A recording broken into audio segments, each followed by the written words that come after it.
The title of this is Feminist Issues. I don't know if some of you were in this morning's forum where I talked about, or it was yesterday. Wow. Okay,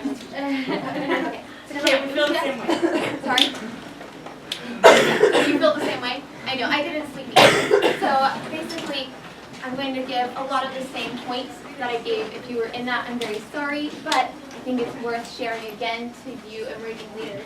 And you know that you're not just students. You are, in fact, working in the pro-family movement yourself. And so, again, I think that's why it's going to be so exciting to hear what you have to say on some of these issues. A little housekeeping. I did this yesterday. When we talk about feminism, there's a lot of different viewpoints. The word feminism itself is a bit muddled. People use it differently to describe very different ideologies. And so for my purposes, when I use the term feminism, I'm specifically talking about second wave radical feminism that began in the 1960s. I do not consider what's called first wave feminism, the suffragettes, the women's rights advocates. I don't consider them feminists. So don't think that when I talk about feminism and how it's harming young women, I'm not talking about the right to vote or own property. That is certainly not what I mean. I'm as pro-woman as you can get. I'm 28. I just only got married 2 weeks ago. I worked outside the home. I was single. I was living on my own. So I don't fit that caricature of a conservative, complementarian woman. I want to be clear that when I talk about feminism, I'm specifically talking about radical feminism. Now that also might look like third wave feminism, some feminists within third wave feminism, or pop feminism. Have any of you heard this new term? Yeah. So if you haven't, it's the new wave of feminism, which is the Lena Dunhams or the Beyoncés having feminists behind them, which I think is pretty ironic because they're in like no clothes at all and objectifying themselves on a stage, but yet there's feminists behind them. It doesn't make any sense to me, and that's what we'll kind of talk about today. So we'll go ahead and get started. So yesterday during the feminist panel, we had a pretty stirring discussion, and again, I think it's because we don't all agree on that term feminism. So semantics are very important in this discussion. So if you have any questions or if you want clarification, afterwards, I'm totally open to talking with you one-on-one if there's something that you don't quite understand. Come on in. I don't know if there are any chairs, but we can certainly make room on the floor. Or if the gentleman would be so kind and offer over there, that would be very good. No, okay, so we get around. Thank you very much. You're also pro-men in this group.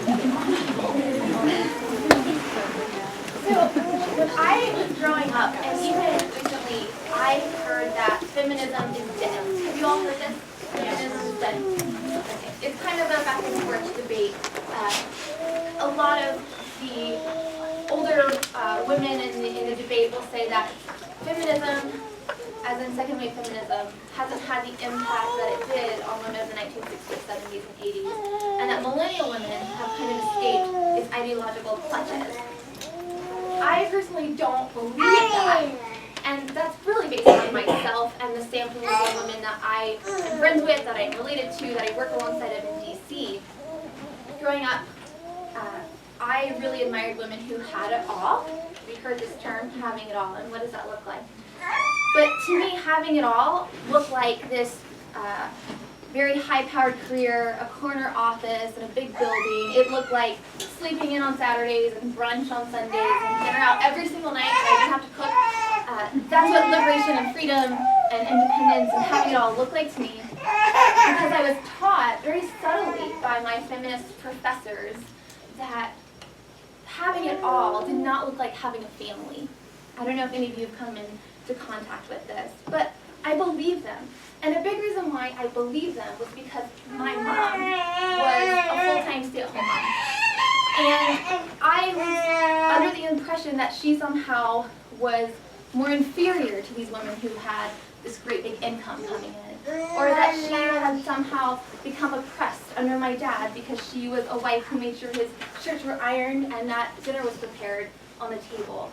I believe that she made bad choices and that she didn't fully empower herself to the best of her ability. But what I have come to realize now is that feminism has touted this freedom of choice for women. But the reality is, it's only certain choices. I failed to recognize that my mom's choice, her dreams, they entailed a family. She grew up with a very unstable childhood. Her father was killed. Her mother abandoned their family. She was raised by her older sister, who was 12. She didn't have a family, and all she wanted was a family. That was her goal.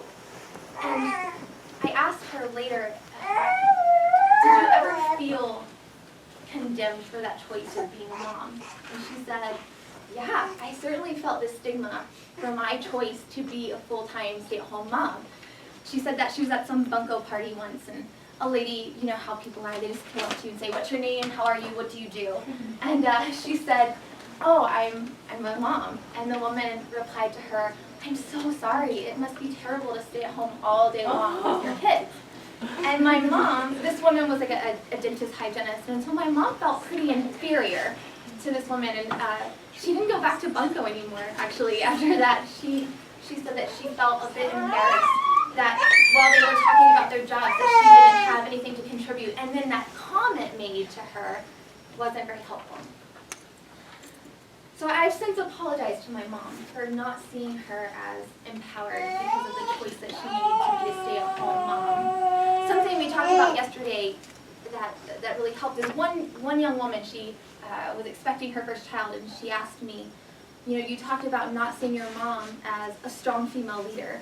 What can we do to change that? And I told her, you know what would have really helped? If my dad had taught me that my mom's job was just as important. But instead I did grow up hearing jokes, and I don't think he even meant it, but you know, I work all day and you just spend the money, or the ball and chain jokes. Those have to stop, because I was hearing those messages from my dad and just seeing my mom constantly sacrificing and working so hard, I bought in very easily to the Lifetime movies or the magazines or the books or the articles that taught me that liberation doesn't look like family. But if my dad or other men would step up a little bit more and be a little bit more vocal about how wonderful it is for their women to have such an amazing career as a stay-at-home mom, then I might have not bought into the stigma. So I do think, men, that this is a great area where you can help dismantle that stigma around motherhood. So during my time with you today, though, I do have a few points that will hopefully make a little sense. I briefly just want to discuss 3 ways where I think that radical feminism, in the name of third-wave feminism and pop feminism, they continue to fool and objectify women, and in the end, I hope to offer you a little bit more about what I think liberation actually looks like for women. So first, I really believe that feminism continues to strip women of their freedom to choose, and I already talked to you about my mom, but I want to give you a little bit more evidence of how this is really an agenda. I hate that word, but it is, because in 1949, second-wave feminist foremother Simone de Beauvoir wrote a feminist manifesto, and she bluntly denied women should have the choice to choose for themselves their own career ambitions. Listen to this quote. Quote, no woman should be allowed to stay at home to raise her children. Women should not have that choice precisely because if there is such a choice, too many women will make that one. Feminism continues to play the stigma around motherhood, as I said, and those women are typically in the debates left out of the conversation. Now, I just learned of this very cool group that's, they describe themselves as feminists working to uphold motherhood. I think they're here at this event today. And then there's also Feminists for Life, who I worked with as well. So again, back to semantics. So when I say feminism continues to place the stigma around motherhood, we're talking about radical feminism. Got it? We got it? Okay, good. So I'm going to talk about gender deconstruction and how we don't have a choice anymore when it comes to our sexuality. But I want to share this quote with you from Phyllis Schlafly. Has anybody heard of Phyllis Schlafly? Yeah, I really admire some of her writing. She was a longtime pro-life activist. She's still the president of Eagle Forum. She is a lawyer and a mom of 6.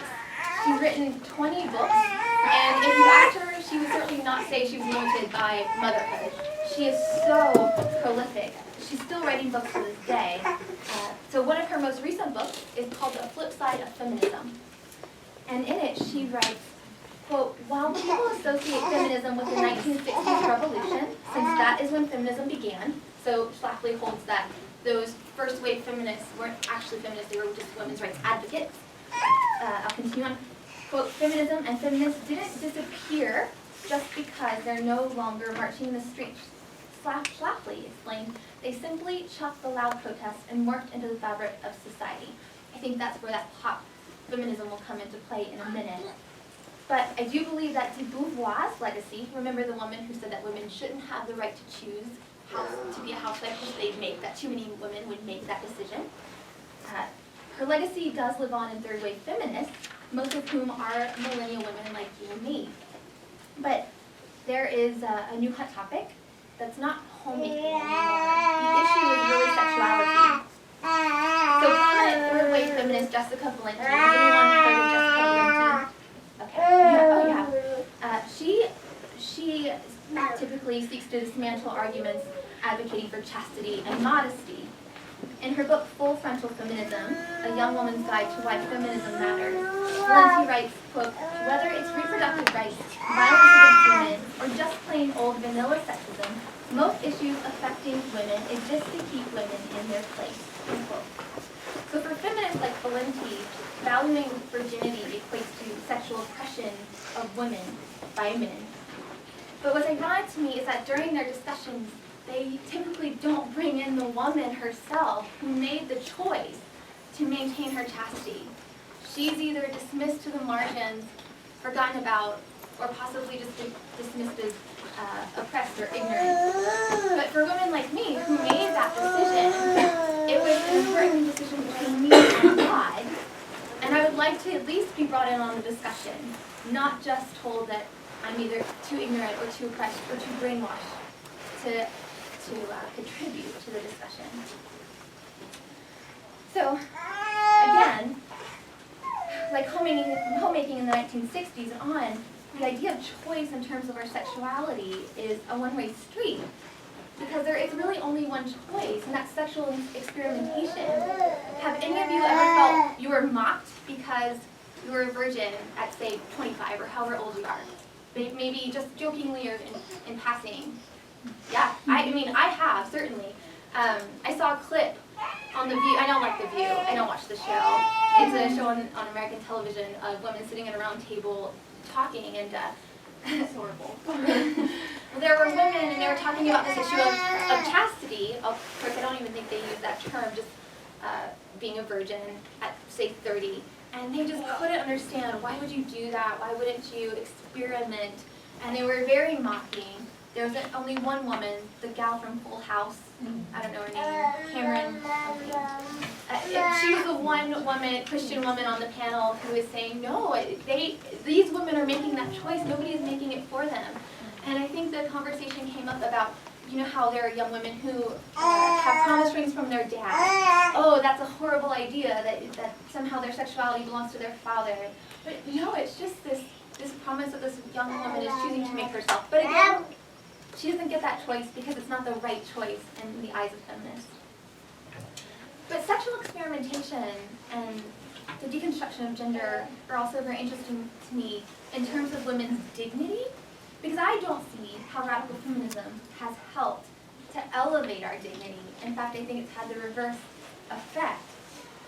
So, for one, the 1960s quote, I don't know if you've ever heard it, quote, "It feels good, so do it." That was birthed out of the free love movement. And it doesn't look very different from our hookup culture that we have today, right? So consider how much more sexually objectified that women have become. I mean, I think about the dating realm, and if you were at the panel last night, I touched on it a little bit, but there was so much to talk about that I didn't go into it in full detail because they wanted us to say it in a tweet, and I'm not very good at that. Because I should have admitted to you last night, if you were watching that panel, that honestly, I'm like a 60-year-old British woman who likes to drink tea and crochet in the afternoons, trapped in a millennial's body, so I'm not a typical millennial. But when it comes to dating, very much changed and not for the good, right? Now we have things like Tinder, where men are scrolling our pictures and maybe some well-crafted sound bites and determining if we're good enough to hook up with. Not marriage, just for a hookup. There are all these incredibly disturbing apps that I researched for you that you can download. Don't download them, please don't download them. But there's this forthcoming app called Thrinder. It's the Tinder for threesomes. Another app called Pure, which is another hookup app, and it describes itself as the Uber of dating apps. I don't know what that means. Does a date just like show up to your door in 5 minutes or less? Like, this is so strange. But this is really allowing men to just size us up without the intention of commitment, without the intention of providing and protecting us, or being our partner in life together. It really, the feminist movement, you can see the remnants of second wave feminism still in our hookup culture today. Women's worth and beauty, too, have been seriously dismantled according to the cover of women's glossy magazines, which are operated by self-professed feminists. But just glance next time you're in the grocery store at those glossy magazines and look at the taglines. So I pulled a few. The first one was that women can achieve value and beauty if they, quote, learn the secrets he's afraid to tell you in bed. Quote, 10 beauty tips that will make you look like a celebrity. Well, I'm doomed. I have not yet mastered the art of bronzer. What do you call that? Contouring. Apparently, I am just pathetic because I don't know how to do that. And then, of course, quote, how to be sexy for women, unquote. So that's the idea that radical feminism has of where our dignity and value and beauty are found when I don't want anything to do with it. But here's the kicker, which I find is really interesting. I don't think that they want that either. Because a lot of the prominent radical feminist leaders, not all of them took their own advice, which I find very ironic. How many of you have met Dr. Janice Shaw-Krause this weekend? Yeah, she's the executive director of the World Congress of Families 9. An amazing, empowered female leader, mom of 2, grandmom. But she pointed this out to me, that not all feminists take their own advice. How many of you have heard of Helen Gurley Brown? She was Cosmopolitan's editor-in-chief, a 60s feminist icon, and she was the author of a book called Sex and the Single Girl, which encouraged women to experience multiple sexual partners outside of marriage. But Gurley Brown didn't take her own advice. She opted instead for a stable, monogamous marriage and was married to her husband, David Brown, for 51 years until he died in 2010. So why wasn't she writing a book called Sex and Monogamy, or Sex and Stability in Marriage? Why Sex and the Single Girl if she didn't follow that advice? Why didn't she stay single? Because she knows, deep down intrinsically, it's not a good idea, it's harmful. I have to move on from that subject for the sake of time, but finally I just want to discuss how feminism continues to objectify the most vulnerable of women, and it puts them into a category that's nothing more than disposable tissue. Abortion is perhaps radical feminism's greatest accomplishment when it comes to ensnaring women, and they don't see it that way, which is more worrisome. Because under this guise of compassion and care, which some of them truly believe they're doing for women's health and what's called, quote, reproductive justice, feminism is snatching away women's most fundamental right, their most fundamental basic right, the right to live. And here in the United States, we recently discovered that this movement, launched and led by feminism, goes beyond just the murderous mutilation of unborn babies. It goes to the trafficking of their dismembered parts for profit. And of course, not just unborn baby girls, unborn baby boys too. Several weeks ago, I came across a really disturbing article written by a young woman. She was about my age, blonde, attractive millennial.